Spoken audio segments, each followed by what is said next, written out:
You've noticed, probably when you're watching a football game, maybe mid-roll in a podcast, or even on social media late at night, you can't help but notice the ads for DraftKings, FanDuel, Kalshi, Prize Picks. These ads are everywhere. The leading companies in these new prediction markets are worth billions in and of themselves.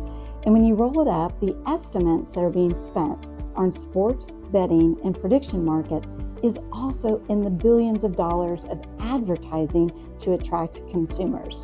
The ads kind of look like this.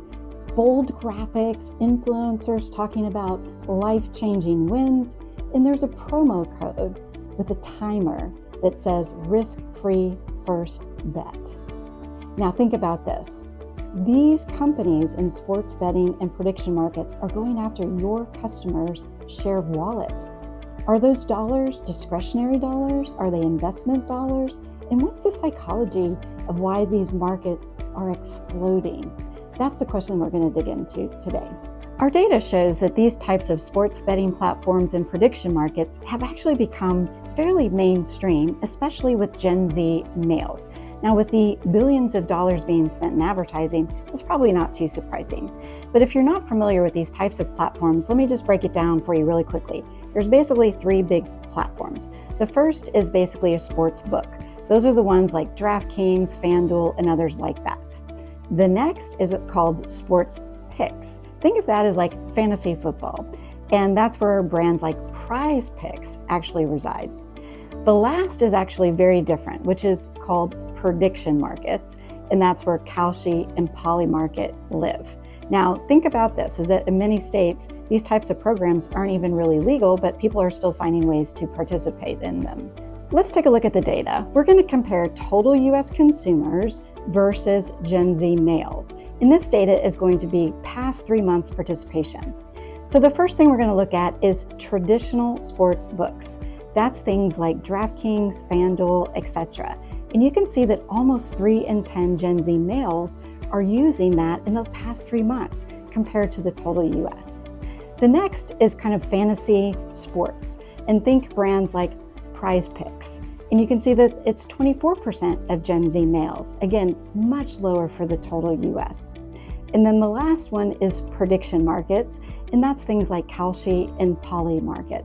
And you can see again, about 22%, 2 in 10 of Gen Z males are using those types of platforms also in the past 3 months, much higher than the total US. When you dig into the psychology of why Gen Z males are so over-indexed on these platforms, we looked at a lot of different attitudes. And the one that stood out the most is this. About half of Gen Z males that are using these platforms feel like people are getting ahead faster than they are. And that was a full 11 points higher than total.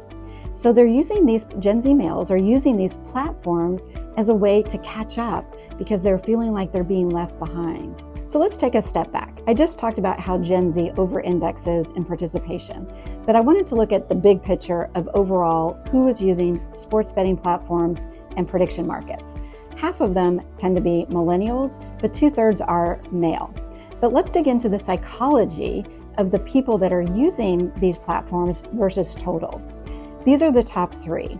And it's a clear signal when you look at living paycheck to paycheck, not feeling comfortable about their financial future, and not having hope about their financial future. You can tell that that over-indexes, and that is huge financial stress and anxiety that differentiates this group of people. This is the most interesting insight. 69% of those that use any of those platforms believe that the American dream is still achievable. So it's that aspiration plus financial anxiety that is what these platforms are actually targeting and marketing to. What they're selling is the aspiration for a better future.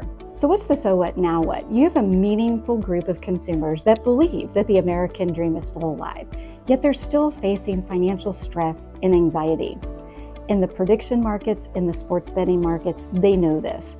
They are advertising against it, and they are building business models around it. So it's not today whether your consumers are gambling and trading. It's what are you doing to offer them instead? Ask yourself, what is your brand promise? What is your loyalty program? What is your value exchange? Is it a shortcut or is it a slow payoff? If it's the latter, you will be competing for share of wallet against that countdown clock in the promo code of where to spend their money. And these platforms have perfected the dopamine loop. So the platforms are actually the symptom, but the opportunity where you can win is creating the hope of a better future. Until next time.